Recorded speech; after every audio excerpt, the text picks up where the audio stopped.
Yesterday, I talked about 3 hosting techniques of the DNS. Can anybody tell me what was this?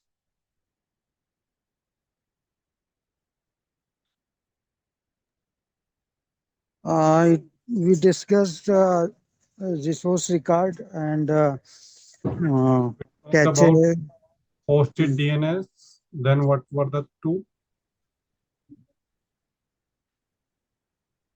In-house and split.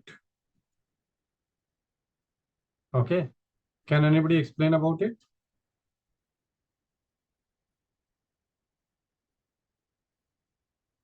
What are those?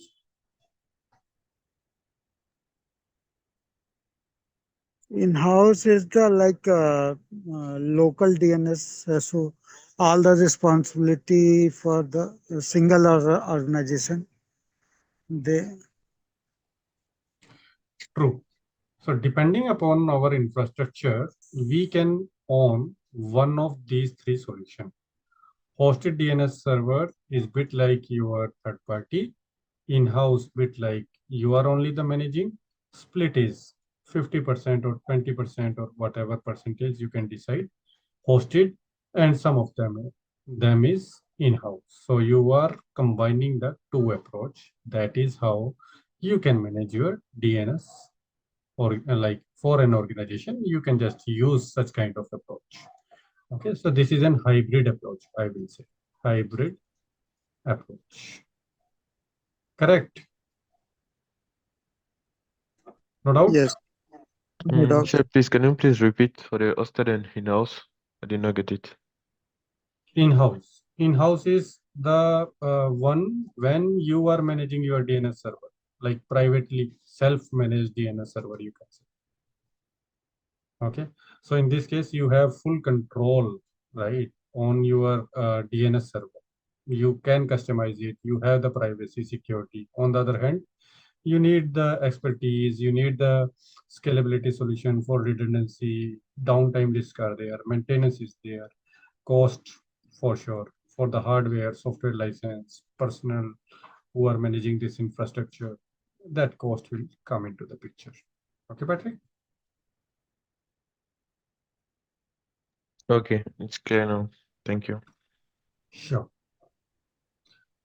Then there is something named as LDNS. We was talking about LDNS. Okay, I talked about LDNS. What is LDNS? Anybody?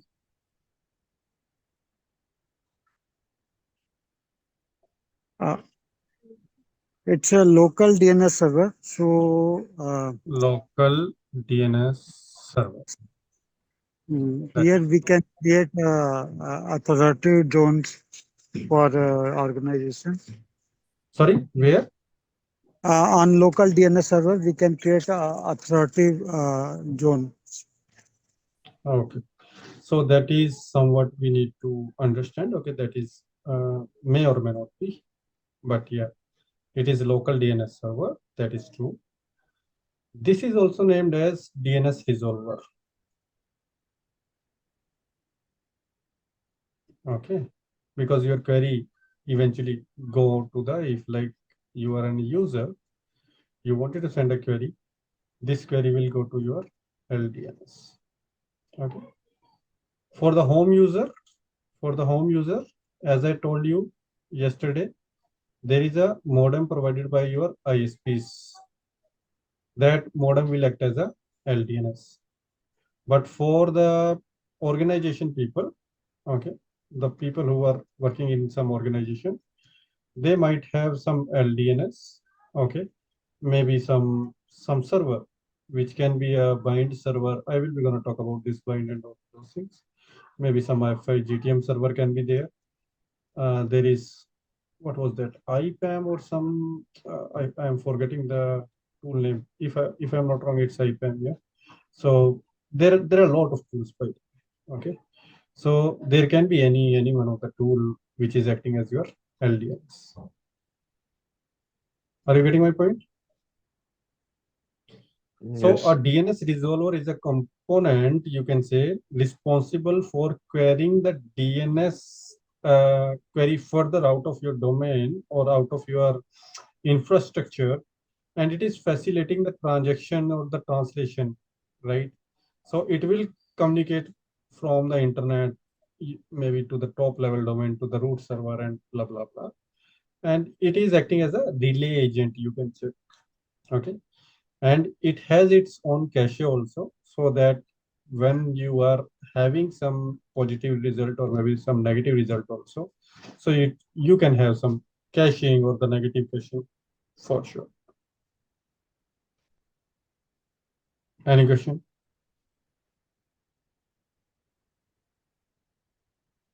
LDNS is clear to everybody? Yes, sir. Yes. Okay, so this is your LDNS, and as I told you, LDNS can be any component. Okay, it is bit like a DNS server. So sometimes people used to put a.a.a.a. Then this Google server is bit like your LDNS also, although it's a public server, but it is acting as an LDNS. Generally, in the organization, we don't go for hosted solution. Okay, hosted solution we don't go, because all of the users we can handle it with some of the locally domain. Okay, if there is some kind of public stuff, some public users are coming, then hosted approach can be adhered. Otherwise, this is sufficient. So whenever a GTM receive a query, okay, if it is a FI GTM, it will also do the recursive lookups and all of the stuff if it is acting as an LDNS. Okay. Any question? LDNS is clear to everybody? Okay. No questions. I am proceeding further. Vaibhav, Sunit, you people are there, able to get this point? Yes, sir. Vaibhav? Yes, yeah, getting this. Okay, good. Now let's proceed further then. See, I usually talked about that name resolution process in the first class I talked about, but again, I am just repeating because a couple of the people were not. So let us say this is a user. This user need to go somewhere. What it will do? It will put that website, any website, take, let us say he is using NetMinion.net. So very first step will be in the browser, user will put www.netminion.net. Okay. Then this client will see all of his cache. Okay, all of the cache. I talked about the caching system, post file, and all of those things. It will check, is there anything over there? If no, then the query will move to its LDNs, which, as I told you, it can be any, right? Let us say this is a home user and LDNS is acting as your model. Now, when this query will go to the LDNS will also check. Okay, this is the point number 2. Query is reaching to the LDNS. Okay. Now, here also the caching system will work because LDNS has their own cache. It will check that either I have this query result or no. If there is caching over there, it will give the answer right away. Okay, it will not forward anyway. But let us say if that inquiry is also not present in the LDNS, then where it should go? Anybody?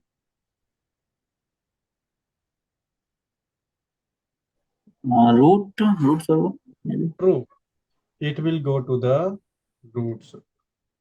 Okay, because as I told you, there is a dot in the behind, and query will always go from here to here, right?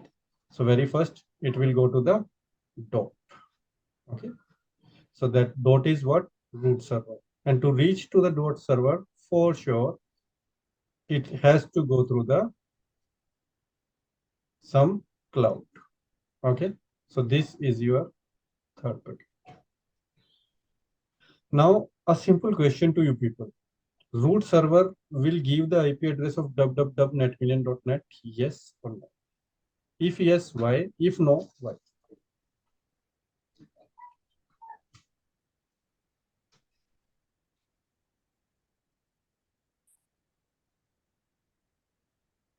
Anyone, please? It's a very simple question. Yeah? No. Correct. Root server will never give, the IP address. And the reason is why? Root server will point towards what? Point towards the top level domain. So it will say, buddy, you need to go to the top level domain. So this will point. Point to whom? Go to the .NET. Getting my point?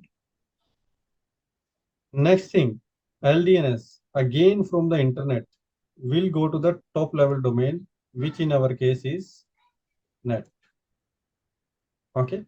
So next query, LDNS will send it to the .NET server. So this is your fifth query. .NET server is aware about NetMinion. How come it is aware? That is my question. Anybody? How come it is aware?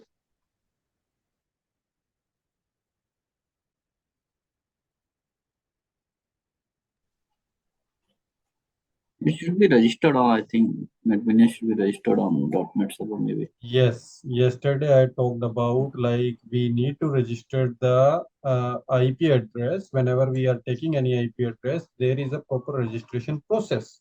Similarly, when we need to buy a domain, we need to adhere that proper process.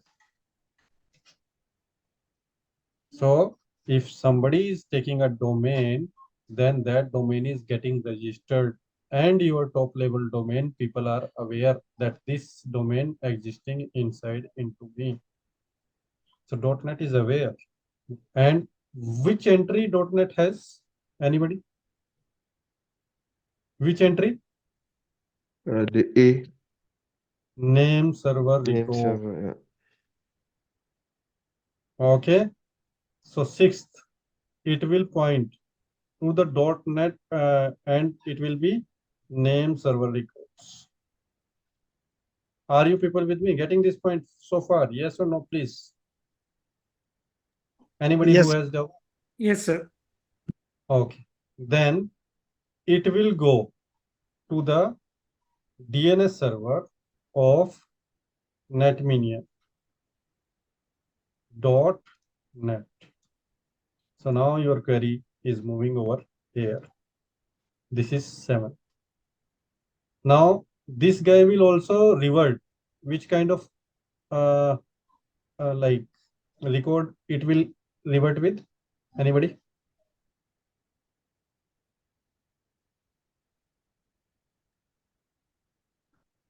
Type A. Address record. Yes, yes, for sure. A record. Why? Because this is an authoritative or non-authoritative, doesn't matter. It should have a zone, and in the zone, it should have a type of record where your name and your IP is mentioned. So it will send the query to the answer, sorry, response to the LDNS.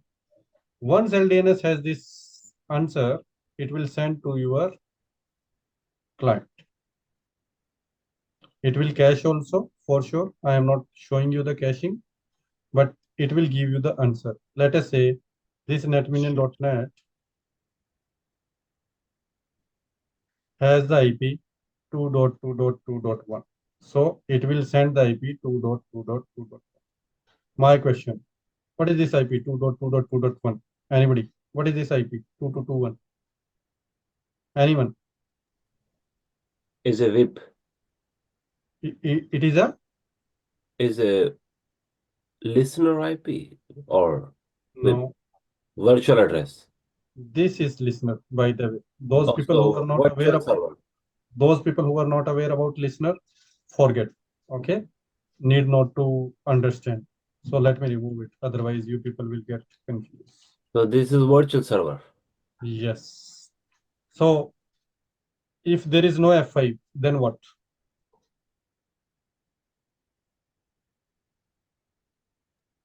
This is the IP of apps. App server. So you need to be very specific. It is app server. It can be a virtual server. It can be a physical server, whatever. Okay. So in the 10th point, it is going where the packet is going to the 2.2.2.1, which is nothing by the app server. So please be understand from point 1 to 9, I explained about DNS query and DNS response. But in packet 10 and in packet 11, okay, in packet 10 and in packet 11, I am talking about HTML or whatever, our HTTP or whatever, our application is running on. So generally it is HTTP or HTTPS. So I can say HTTP application traffic. See, this is the main takeaway. Okay, this is the very important DNS regulation, name regulation process, or you can say traffic flow. Okay, I need to talk about the GTM traffic flow. We will be going to talk about that in a very great detail when we will start about GTM. But this is a general traffic flow for your DNS naming regulation process. Very important with respect to your understanding, with respect to the interviews. Please try to grab this. I am giving you 1 or 2 minutes. Check out it. If you have any question, feel free to ask. Well, like 2.2.2.1 is the main IP address of that URL, right? And that is the app server where the Yes, server IP address. yes.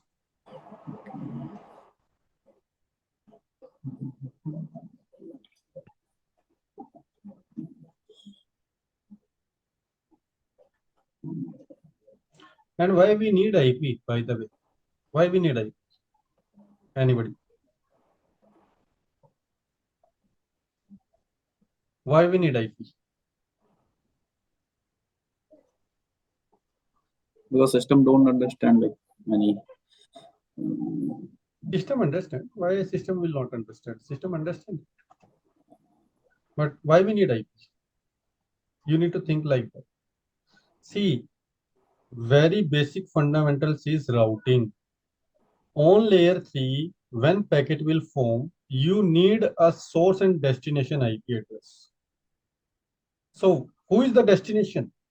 For finding out the destination, all this DNS thing come into the picture. And once you are aware about destination IP, the packet will start forming. Don't forget the OSI layer, very important. Okay.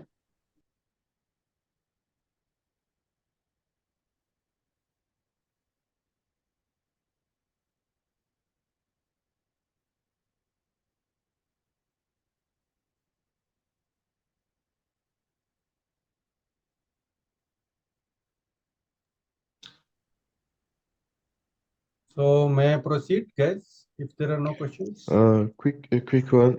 So the caching will occur at as at the step 8. Step 8, yeah. What is the question of it?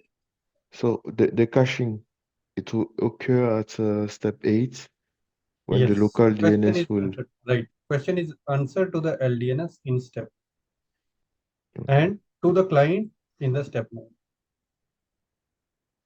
Because DNS is acting as your recursive lookup.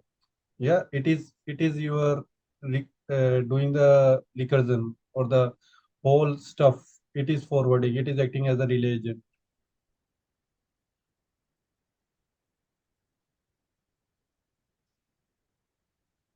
So whenever client trying to find out some fully qualified domain name, anything, google.com, facebook.com, any bank.com, Okay. So client will check its cache for sure, first of all. Okay. It will try to find out the entry either in the host file, either in maybe any of the caching.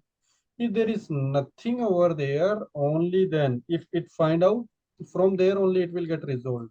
No further step will be gonna take care. But if it is not there, then a query will be forwarded to your local DNS server. Okay. Now your LDNS will see its cache. Okay, is there anything or no? If there is some matching entry, it will just send the answer from the LDNS only. No further steps from the 4. No, it will not go to the 4. But if it is not there, then some more queries, okay, will be get forwarded. Now the who is making the queries? Your LDNS is making the query. So you need to understand. For multiple client, there can be one LDNS. Okay, single LDNS can take care for maybe thousands of the clients. So as a source, who is acting here? LDNS is acting. It's not the clients who is acting as a source. It is the LDNS who is acting as the source. Okay, you need to understand about it. So your local DNS server generates some queries to the root name server, then root name server never return with the answer. Root name server only aware about top level domain. It will give you the entry of top level domain only. Then it will send the pointer, okay, go to this. Then LDNS will say that, okay, I need to generate one more query. Now I need to send it to the top level domain. Maybe .com, .org, .net in our case, whatever. Okay. So again, top level domain will never give you the answer. Why? In the top level domain, either there can be tertiary level or maybe more level can be there. Okay, usually it does not is a good practice, but yeah, if there is, then who can help? So it depend upon design. So top level domain will send it to whom? To some of the server. Maybe I am just taking the name authoritative name server. Okay. So it can be a non-authoritative also for sure because you are delegating the work, but do not get confused yourself. Let us say it is an authoritative name server. So it will go to the authoritative name server. In this authoritative name server, there should be what? There should be what? Zones. In the zones, there should be a records. That resource record is A type. Or if it is IPv6, then quad A type also. So when you resolve something, let me show you. CMD, let me open that up.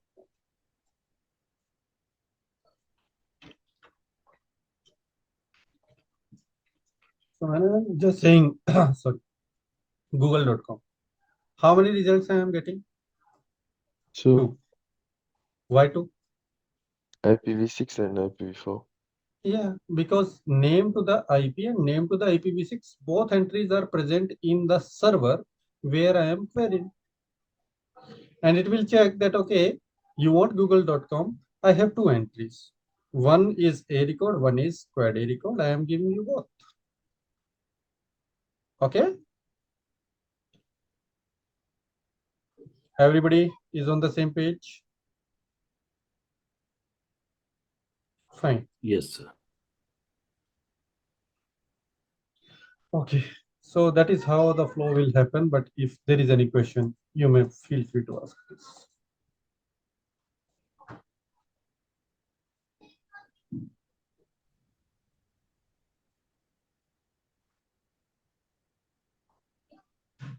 No?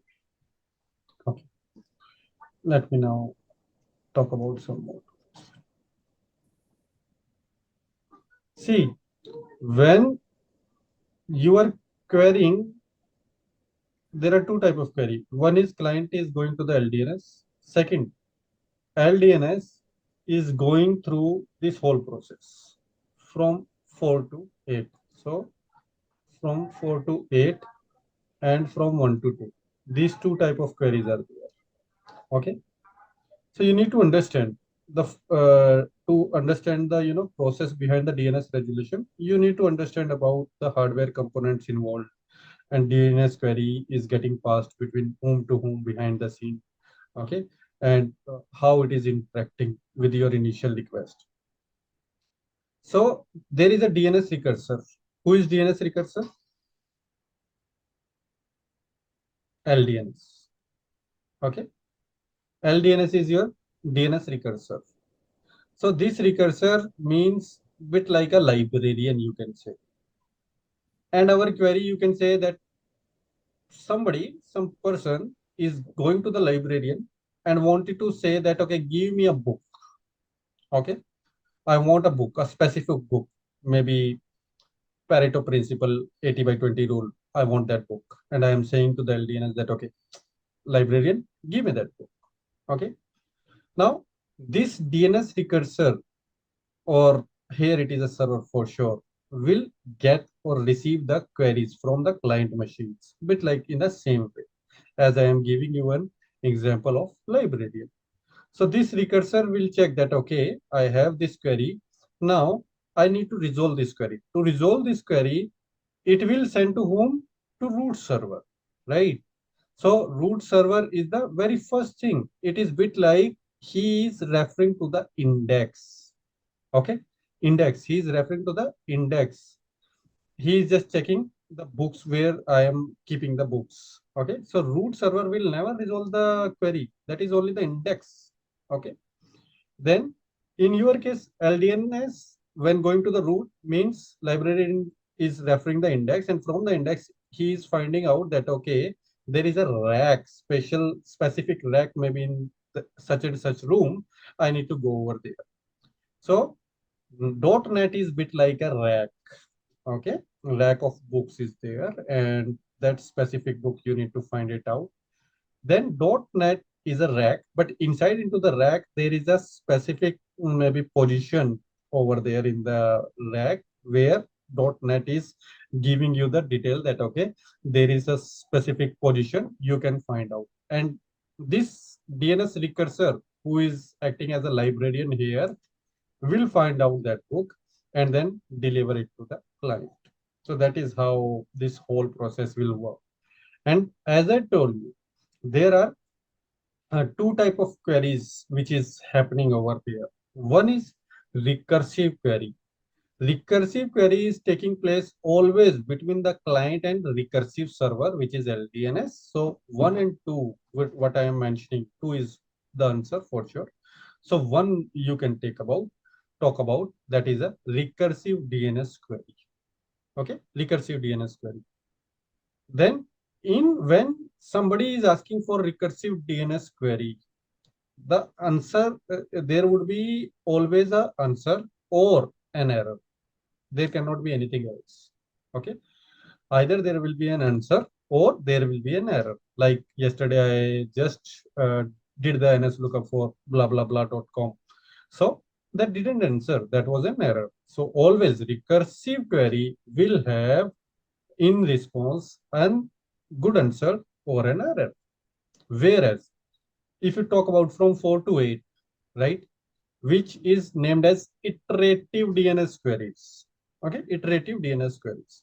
So iterative DNS queries took place in between your recursive resolver, which is LDNS, and between different DNS servers. Like it can be a root DNS server, it can be top level domain, or authoritative or non-authoritative, whosoever. Here, when iterative queries happens, then you may get a response also. Like in 8th point, we are getting a response here. Or if you see the 4 number, 5 number, 6 number, what are those? Those are the referrals. So there can be a referral, there can be answer, or there can be an error also for sure. So that is how your whole process works. Any question, feel free to ask. So one question. Right. So, when the query goes for the root server, how is it decided that which root server will reply? Any root server can reply. Query can go to any one root server. That is for redundancy. Every root server are in the sync. Because root server need not to take care of your NetMinion.net. They only bothered about .NET. Okay. Mhm. Getting my point? Only top level domains.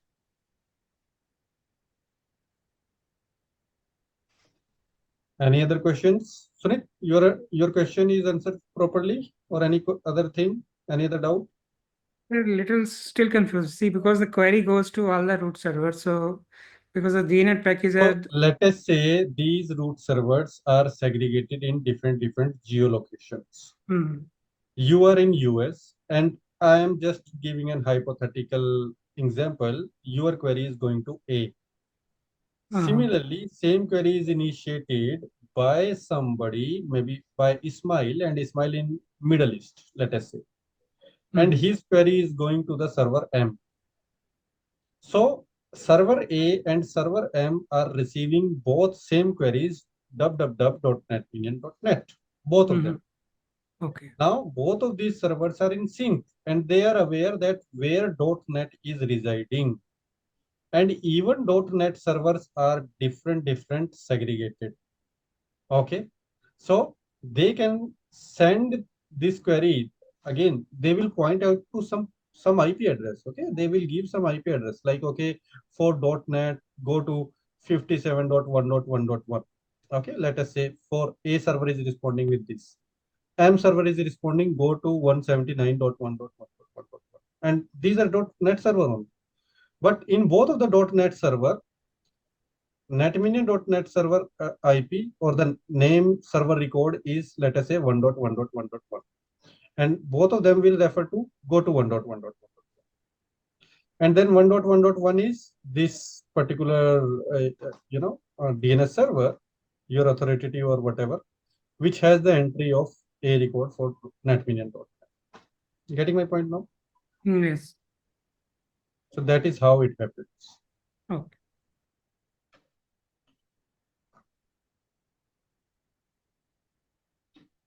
Anybody else?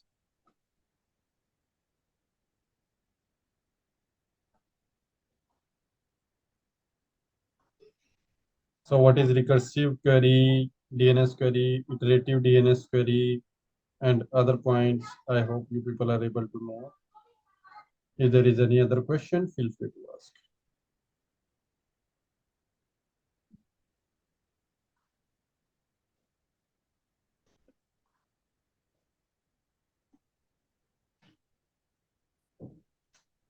No questions?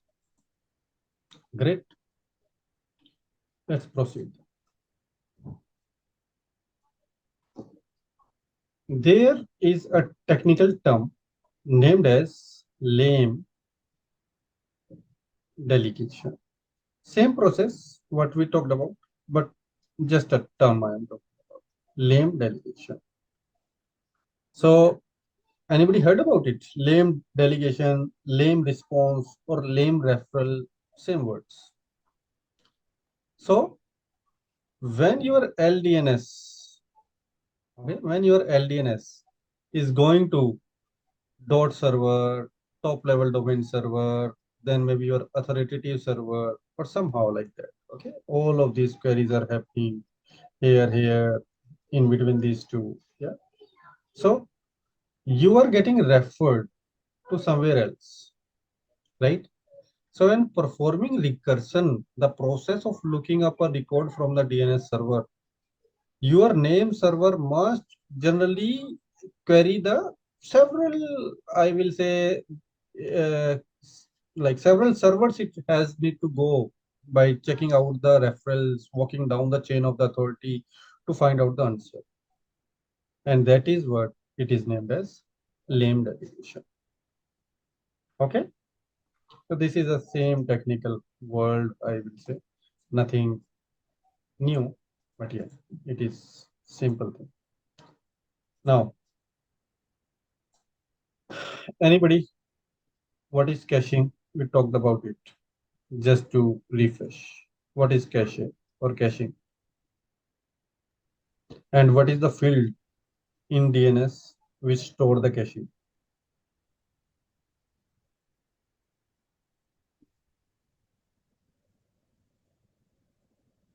We talked about it yesterday, yeah? Or maybe day before yesterday.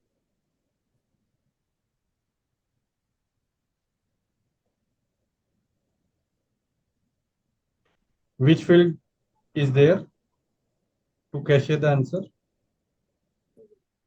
LDNS. No. It is TTL. TTL is the field in your DNS header. Yesterday I showed you that Yes. in the query and in the response there is a field named as TTL, and we see 300 seconds or 5 minutes. Yes. Remember? So this is TTL. Okay, time to leave. You forget, or should I show you again? No, sir. Just Okay. so Maybe walking got on. confused. Not an issue. Let me show you. So maybe let me go with any of the DNS.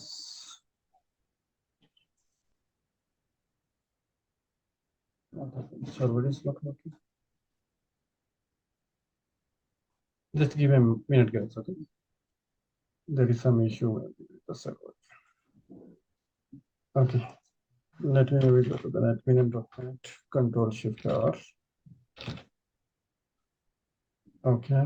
And let me show you DNS dot query.net equal to NetMinion dot net. Like that.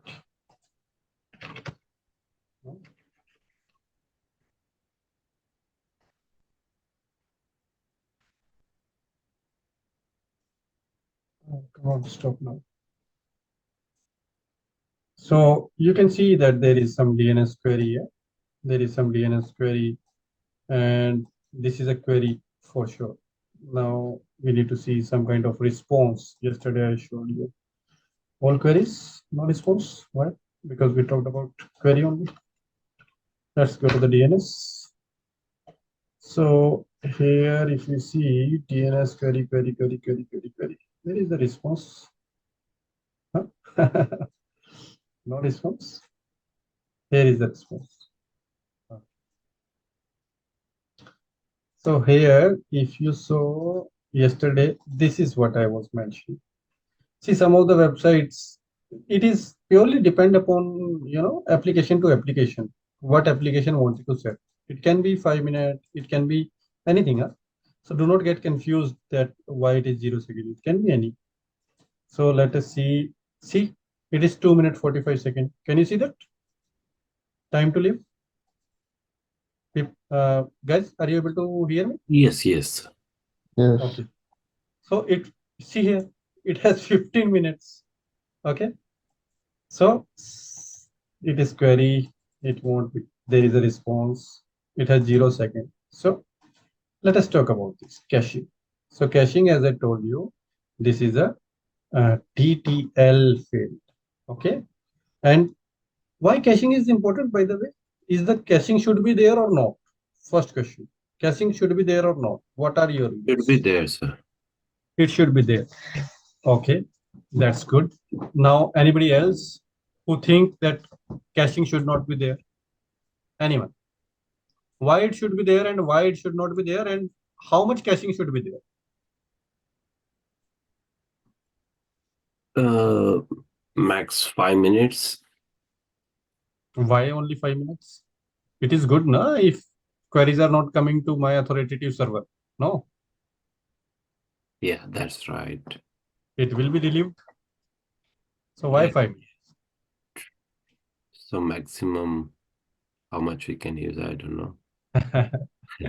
That is the brainstorming I wanted you people to understand.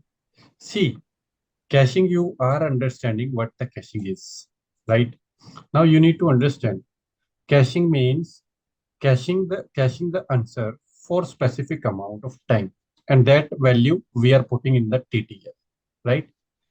So if subsequent request is coming and my TTL is not expired, then my answer will be directly provided by LDNS, which means none of the iterative query will happen.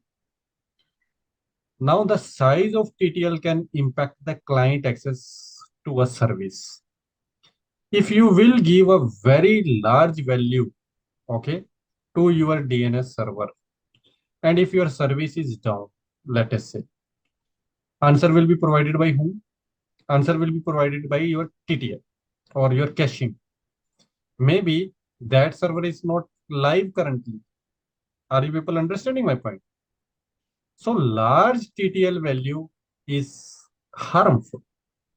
Similarly, small TTL value will every time, like your LDNS will forward the iterative queries to your iterative DNS server, which is again is not good. So it depends upon organization to organization what value you want. Okay, but as I shown you practically, like some people are making it 15 minutes, some making it 2 minutes, some making 5 minutes, and different time codes. So it depends what value you are setting. It is purely upon you. Okay, but you need to set up such a value which should not be very big or very small. Is this point clear to everybody? So you mean it's not a standard? If you will not do maybe 5 minutes, could be a standard for your application. Okay, Oh. but this is a field which you need to check out. Based on our organization requirement, we have to decide. Yes. That's fine. Thank you. Sure. Anybody else has any question on this? Fine. No question. Let's move further then. Okay. So if you remember, I talked about that when you are talking about DNS server, today also, mostly DNS, standard DNS server, if I will talk about, you will hear this word so much, bind, which stands for Berkeley Internet name domain. Why it is so famous? Anybody? Why it is so much widely used, well-known implementation for DNS systems? Because it is an open source. One thing. Okay. You need not to give any money. So open source package is there. Okay. And for Linux server, it is by default there. Okay. Let me see if my lab is up. Although if I'm not. Oh, it is rebooted. Give me a minute. Let me just see if my server is up. Server is up. Let me just make the lab up and show you one of the Linux machine. Okay, it's powered on. It will take a moment to check on it. We will check in a moment. Fine. What I was saying about bind. So bind, as I told you, this is open source. Okay, and by default on your Linux machine, it will be there. So you can able to see in the organization bind. Then for sure on Microsoft servers, there is Microsoft DNS. Okay, so you can able to see this Microsoft DNS also in your organization. And next is GTM. Okay, which is your F5 DNS server. So majorly people will use these all servers as the DNS server. For sure, there are a lot of tools for the DNS management, which people used to see, okay, in their organization a lot. So you can able to see those servers also.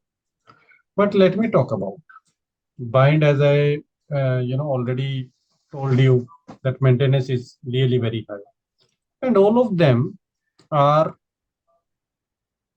when you talked about HA, there is some question over there for the HA. Always there is a question. Okay. Why? Because let us say you have a device. Maybe on the router also you can do the HA, right? You can do the load balancing. Let us say you have two DNS server, DNS server 1, DNS server 2. Or maybe more DNS server, let us say DNS server 3. All of them are fine. Now router can do round robin or whatever. Okay. It can do. But either the router is able to check the availability. Not only the ping pong, ping pong is okay, fine. But what else? DNS service. Even in the DNS, either my app server is up or no. App server is up or no. Can that thing can be checked? No. Are you getting my point? It can only give the value of error. Like there is some A record, it is giving the value. But it is not checking either my application server is up. Let us say in the RR, there are A.com and A.com have 5 app servers. 1.1.1.1, then .2, then .3, then .4, then .5. And all the values are given back to the client. Now client is maybe going for, okay, let me just pick up .5 and let me go over here. And .5 is not up at that time. So not good. Error. Sorry. Error is coming. Let me have a sip of water.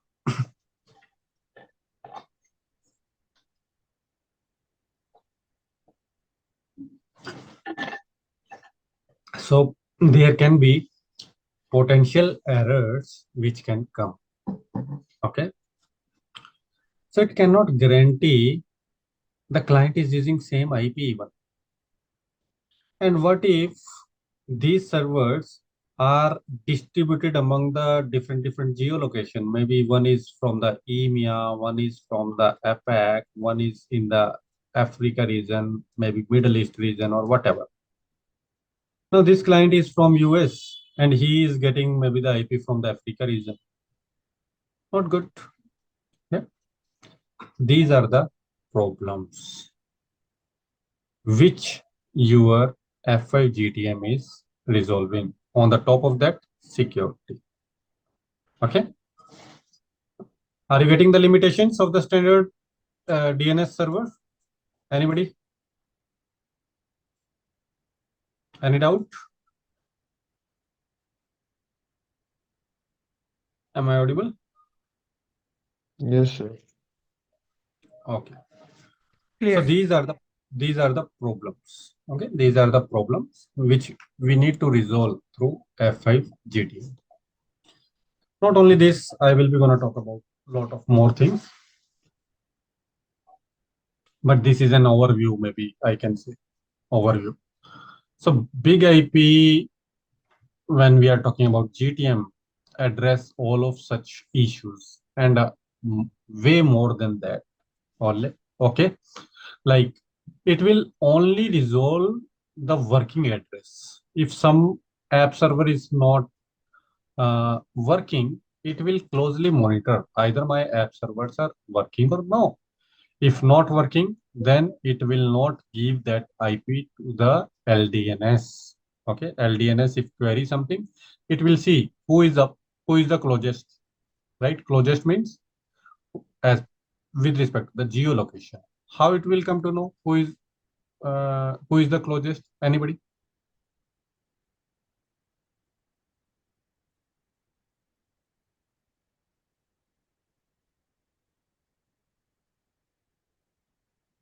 Anyone? How it is come to know who is the closest?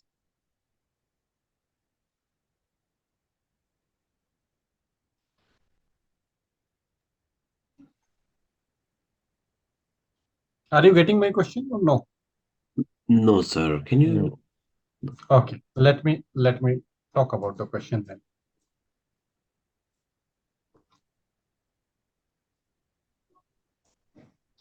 There is a client. This client is from India. This client is going to its LDNS. LDNS in turn going to the root, going to the top level domain, second level domain, and then to the authoritative or non-authoritative DNS server, which is F5. F5 in turn have some entries with this about 2 app servers. One app server is in Singapore. One app server is in, let us say, USA, some far away. IP of this app server is 1.1.1.1. IP of this server is 1.1.1.2. This client is going for xyz.com. There is an A record. In this A record, xyz.com has 2 IP, 1.1.1.1, 1.1.1.2. This FI server, when receive this query through different series, okay, it will give the answer. Which IP it should give? Anybody? 1.1.1. And that is my question. How come it is aware that I need to give 1.1.1.1? Answer is correct. But how it is aware? I think it's based on the location. How it is aware about location?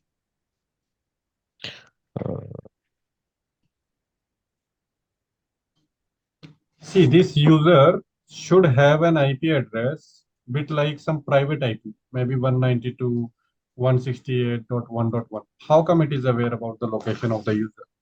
Okay, because of the public IP address. Where Because is the public IP address?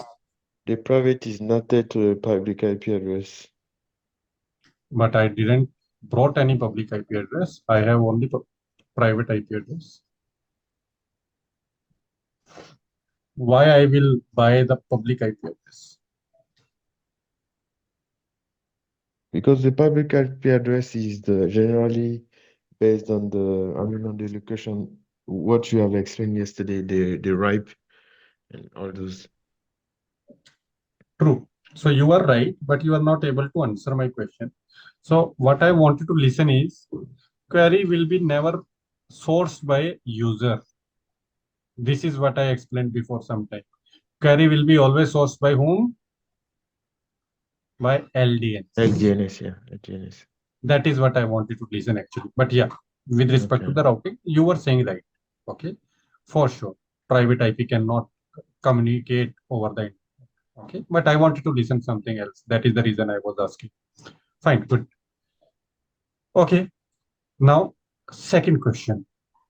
From the IP, I am able to understand that it is from India. But how come I am sending only 1.1.1.1? Why not 1.1.1.2? How my DNS is aware about the lower side? Here in the picture about the lower side, actually there is no lower or upper. Okay.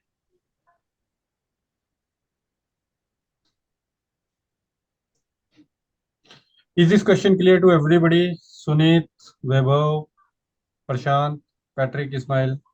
Yes, yes. Yes. Yes. Again. So maybe the server response time, whichever is less. Good. This can be one of the thing. But server response time in what manner? Who is from where to where you are talking about server response time? That is my counter question. Are you getting my point? Yeah. Server response time in which manner? Who is source? Who is destination? Source will be the DNS and Which DNS? There are so many DNS here in the picture. Be specific. Which DNS? the one which is closest to the server, because No. that will. So wait.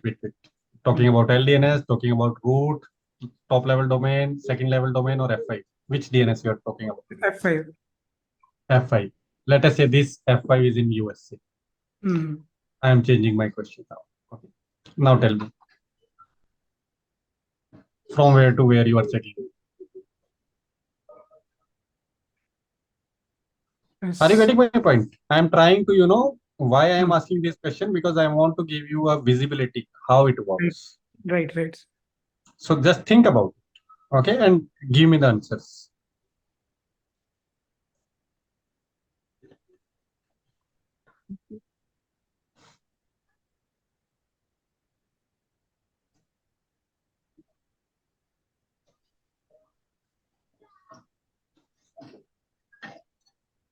Anyone else? It's based on load balancing, sir. Which load balancing you mean? Load balancing like round robin or bit like what? In DNS, round Mhm. robin, whatever the load balancer we choose. So if you will talk about round robin, let us say there are two users, okay, 1.1, 1.2. Then in one case, that user will get 1.1, and in another case, it will get 1.1.2. So again, not good. No, but we have different options in the DNS load balancing. So Good. what we choose, So what could be that? Global Just a app generic thing. policy. It's a generic thing. So yeah, what could be? So order, you people are right. Okay. order. Yeah. No, you are right. Everybody of you are right. Okay. Whatever you are saying, why I was asking, because I wanted to make you alive in this session. It should not be a one way. Okay. So you are right.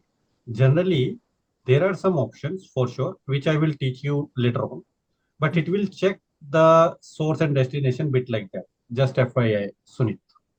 Okay. Okay. From LDNS, it will check the source. Okay. Okay. So there are hell lot of load balancing mechanism, as you were saying, Ismail. Okay. And yes, that is the only options. Secondly, in our DNS, we will explain the data centers. We will just fill out over there that there is some APAC data center, there is some maybe MR data center or bit like that. So based upon lot of configuration, this DNS is aware who is the closest. And that is the reason it will give you the closest. Enjoyed the communication, whatever we were talking about, yeah?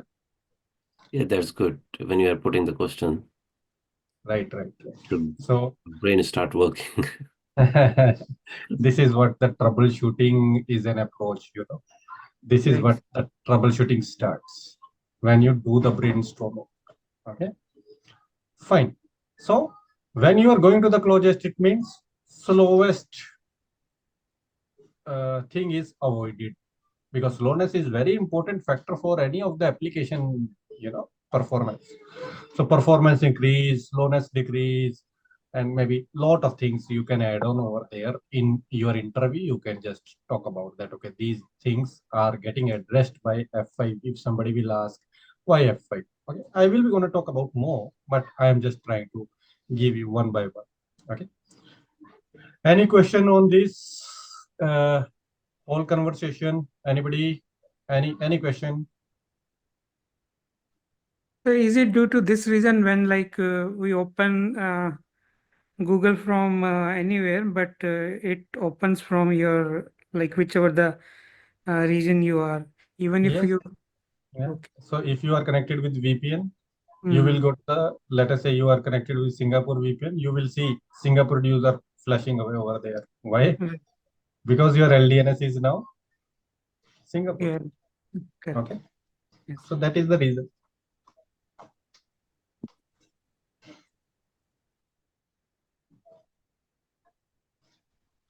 Because it will go to the closest.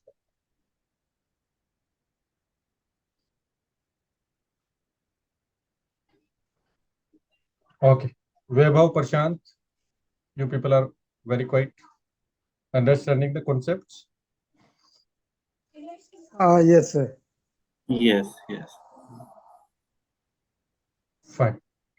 So in case of your F5, you can have more than one DNS server. Okay. Let us say one is in USA, one is in India. And later on, I will gonna talk about HA, and then I will explain you. This HA is little bit different from your LTM HA. It's not bit like a LTMHA. There is no active standby. Everybody will be active. Okay, I will teach about it. So they will be in sync. So both of them, like here also there would be a record. Here also there will be these two entry. So if request is coming over here, even it will answer. If request is coming over here, even it can answer. Okay, so it depends where it is going. Now, how my second level domain is aware who is my DNS server? Here in F5, there is one thing named as listener.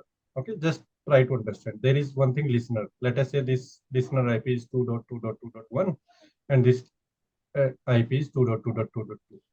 Here, when it will ask, it will say, okay, I know these are the two listeners. Go over there to check the answer. So my query will go to the DNS servers. You people are getting this point? So these NS record entries will be there in my top level domain or second level domain for sure.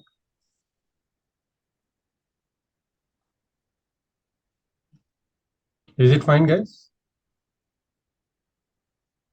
Okay. So from here, your GSLV solution, if I will just make, because I already created a lot of things, let me just quickly make a GSLV solution.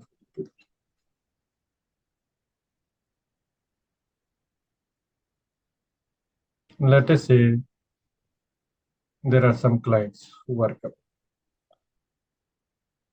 Okay. Who joined? Charles. This request can go to anywhere. Okay. This is my DNS, FIDNS. Okay. Post this, there is a data center 1. There is a data center 2.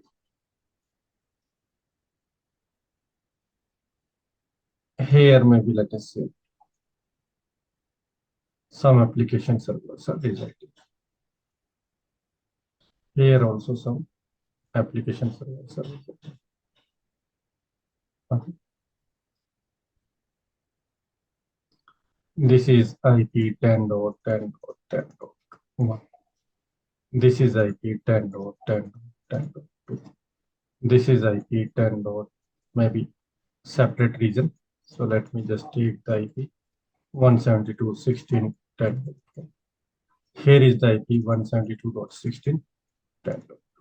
These are the actual app servers. Okay. Now here should be LTE.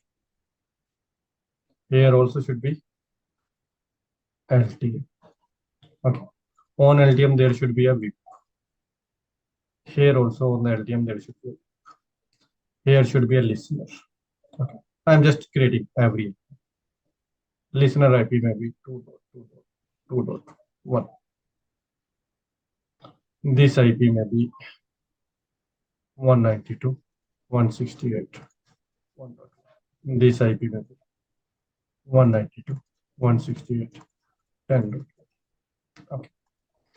Now you people need to understand how this everything will work. Query from the client. Go to where? Go to LDNS. From LDNS to root. Root to top level domain.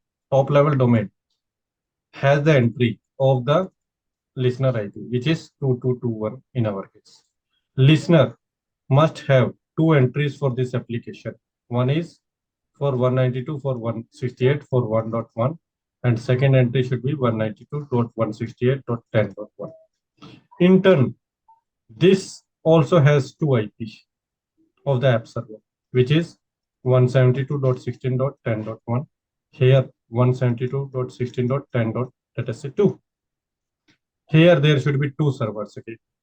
10.10.10.1, 10.10.10.2. Now, when your DNS query will get resolved, it will give one of the IP. That IP can be what?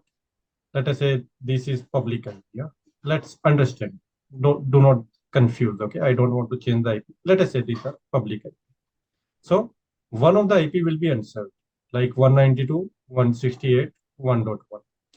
So your app query will come where eventually your app query will come over here, and then this can be answered by one of the two app servers.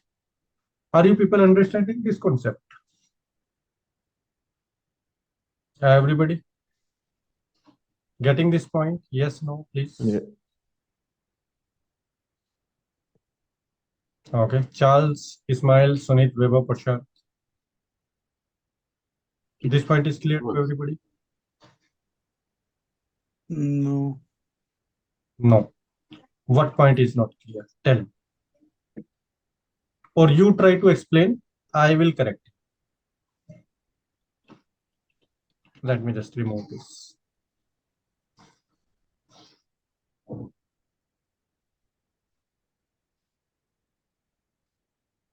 Who wanted to explain this? Anyone?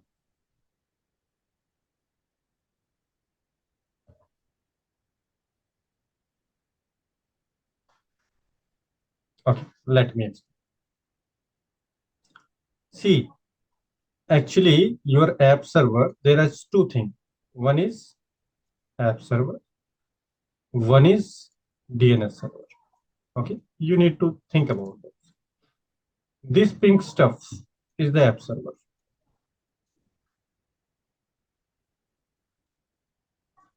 And this value, which is virtual server, it is also acting as an app server. Okay. Whereas this green thing, in our case, like this, it is an DNS. Okay. And rest of the story is the DNS. Till here, it is DNS. So when client will try to go to an application, let us say in our case, the application name is xyz.com. So this xyz.com can be in 2 data center, 3 data center, more than 3 data center, whatever. There can be lot of data center. You don't need to reside it into one location, right? There can be multiple location. So there are 4 servers, what I am showing you, which is simple diagram because I don't want to make it complex. So that is the reason I am just making a simple diagram. So there are only 4 application server and 2 data center only. Minimum data centers I am explaining. These 4 servers should be have your different LTMs also. Give me a minute.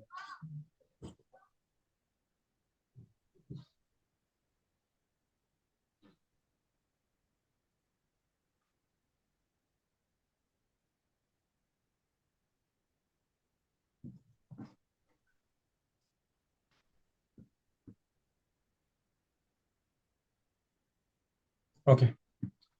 Sorry. What I was explaining about the DNS. So, yeah, break my flow. So all the DNS query will go from client to the LDNS. From LDNS, it will go to the root. From root, it will go to the top level domain. And eventually in the top level domain, there is a listener IP, which is my DNS. Okay, this is an authoritative DNS server. Here it will go. Here in the A record, there is a A record entry, which should have 2 values. And that value should be 192.168.1.1 and 198.16, 168.10.1. Okay. And these are in turn are the virtual server IP. Okay, virtual server IP. And these virtual server IP has different pool members. So there are 2 pool members here, 2 pool members there. And eventually the data can go anywhere. So that is your app traffic. Behind this, there is your app traffic. This is your app traffic. And before that, there is a DNS traffic. Is this clear now? Charles, are you getting this point? You joined just now? Yes. Okay. Everybody else getting this point? Yes. Yes, sir. Yes, sir. Yes. So this is the thing which is named as GSLP. global server load balancing. So you need to understand there are two concepts now, okay, which I will explain. One is server load balancing. Server load balancing means when your LTM is sending to one of the backend server, but it is into within same data center. This is named as server load balancing, okay, SLB. But your DNS is doing the same stuff, but between the two data center. So it is named as GSL. So here it is SLB, here it is SLB. And for your DNS solution, it is GSLB. Is this point also clear to everybody? Yes. Yes, sir. Okay. And I talked about anycast routing. Okay. Although I didn't took that name, but I explained about it. You will understand. I talked about anycast routing. I didn't took this name again, but I have explained about it. You will understand. This means send the traffic to the closest. Okay. If somebody is saying what is anycast routing, that is sending the traffic to the closest. Just give me a minute.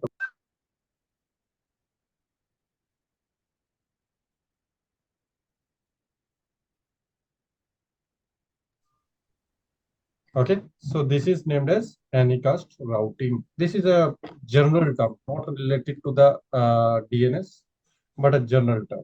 Okay. So anycast routing means when you are sending the traffic to the closest. Any doubt? Any questions? These are the important questions with respect to your interview also. Okay, so you need to understand this very wisely. So your F5 DNS solution supports GSLB, Global Server Load Balancing. And here you need to understand there are two types of traffic. One is DNS traffic, DNS queries over the port TCP or UDP 53. And then there is some other traffic. It can be HTTP, HTTPS, FTP, whatever. Okay, on different ports for sure. No questions? Yes No. or no, please? Okay. Let me proceed further. So if there is a client, this client is sending a query to a DNS server, and there are three entry. Let us say there is IP 57.1.1.1, 57.1.1.2, 19.1.1.3. This is a record. Okay, entry. If somebody is sending this query, in case of your bind or in case of your other DNS server, all three answers will be provided. All three answers will be provided. Is that good? My simple question, is that good? Should we go with all those three or no? I think yes. Please, I didn't get the question. Question is, in the DNS server, as I showed you now, application servers or the virtual servers are three places. Maybe in the data center 1, in the data center 2, in the data center 3. Okay. And it has an IP 57.1.1.1 for this virtual server, and application server can be many. Then there is another data center 57.1.1.2, then another data center 19.1.1.3, and there can be multiple application server.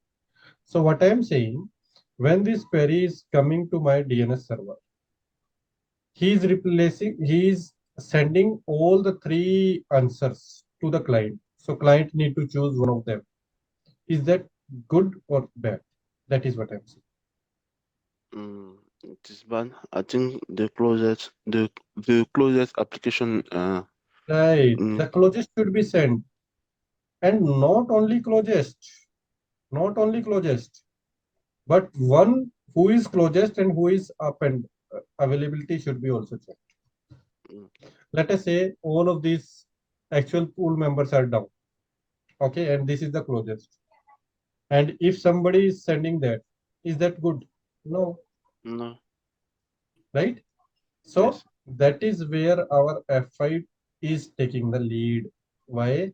Because if you see here in my previous diagram, this DNS, F5 DNS, this F5 LTM, they will keep on sending some queries, okay, named as I query. We're gonna talk about that later on. So they will try to talk about their availability also. If somebody is not available, and for sure LTM and then different pool members also will check the availability. Okay, so if there is no availability of the application server, then that will not be get resolved. Okay. Is this fine? Getting my point? Yes. Yes, sir. Everybody. Yes, sir. So that is how your F5 is taking the lead in a very small overview I am just talking about. There are a lot of more technicalities for sure. Okay, but I cannot go for all in today's class. Otherwise, it will be so intense. You people will not able to grab the things. So technically, I'm just finishing over here. But if you have any questions, I'm still open to the questions.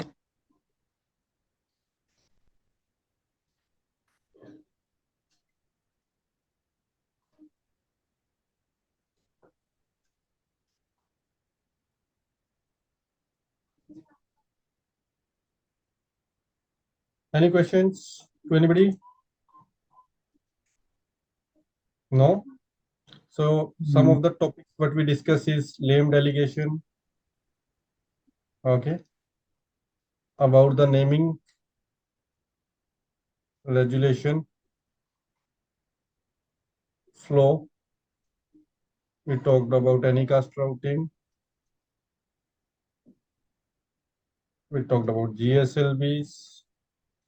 We talked about bind and all. These are the very, very important topics. Maybe some of them I'm not reminding now, but whatever we talked about, very important topics. Go through them, try to understand about them. It will make your troubleshooting skills also good. It will be helpful in your interview also. If somebody is asking some questions from these steps, you should be able to answer. Okay. Any question from anybody else? No, sir. Okay. So announcements time. I already talked about, I hope. SD-WAN Viptela, I talked about. Okay. If one of you are aware. Then SD-WAN Versa, which is free. Okay. Free course starting from 22nd, 26th of Jan. This is 22nd of Feb. Okay. Soon it will be start. So those who are early birds will get the special discount. It is free. This is free. But only couple of the topics I will be gonna touch, like what is SD-WAN, why it come into the picture. Just some of the topics we will be gonna discuss about. Okay, so what else? What else? Maybe soon we will be gonna go with automation for F5 and for Cisco. Okay, automation through the Python. Those who are interested, you can also just talk with Myra ma'am or me directly, okay, as you want. And then some of the courses like ICE, Advanced BGP, MPLS, okay, those topics, or CCNP and core. Those who are interested, maybe your friends, family members, or colleagues, whosoever, okay, you can please refer them What to are you us. starting this automation, sir? Automation, yet we haven't, announced about it, okay? But yeah, we are planning to think about. So if at least we have 2 people, probably we will announce the date, we will start it. So, That's so it will be from scratch, right, sir? For sure, Auto- for sure. And automation, I am the trainer. Okay, you know what is my way Oh. of teaching. Mhm. So I will be starting it from the scratch. Okay, and I will take it to the level where you can write down your own scripts, because I know the networking and security or FI people are like, why they came into this field, because they don't wanted to learn the coding. And now again, the it is in circle. Life is in circle. We had to learn about the coding. So Python is very easy language. Okay, I will teach you from the step by step, and I will make your foundation so strong so that you can use Python not only for FI, but if you wanted to use in Cisco, in Palo Alto, or in any, maybe take any vendor, okay, you can utilize Python over there. It is bit like access list. I used to give this example a lot. Access list, if you learn, you can use access list in F5, Juniper, Palo Alto, Fortinet, FortiGate, whatever. Okay, access list is same. Similarly, Python is same. Once you are aware about Python, you can utilize it anywhere. So if you people are aware, like wanted to know about it, wanted to learn about it, a new technology, for sure you will be keep out in the interview lines when you talk about that I know coding. Okay, so you can think about the Python. So automation, Python automation. We will be focusing on F5, but if you want that, okay, we can focus on Cisco and F5 both. We will change the curriculum and we will focus on both. Okay, so depending upon the requirements, probably we can make it. Okay, although on our website you can see there are different videos on the YouTube also. If you see, there are maybe 50 plus videos I have published over there. Okay, you can go there, explore, you can see, okay, what we are doing, how we are doing, and you can make your decision and you can just take the classes. Fine. Thank you then, gents. We'll meet you next weekend. Okay, at the Sir, same time. Yeah. how to contact you? How to contact me? So when you go to the netminion.net, okay, there is WhatsApp button. Click over here on the WhatsApp and you will be directed to. Okay. So when you just click on open URL, you will be directed to here. Also there is a WhatsApp button. Click over there and you will be directed to. The people have put my name over there in the WhatsApp. Okay. Okay, okay, okay. Yeah.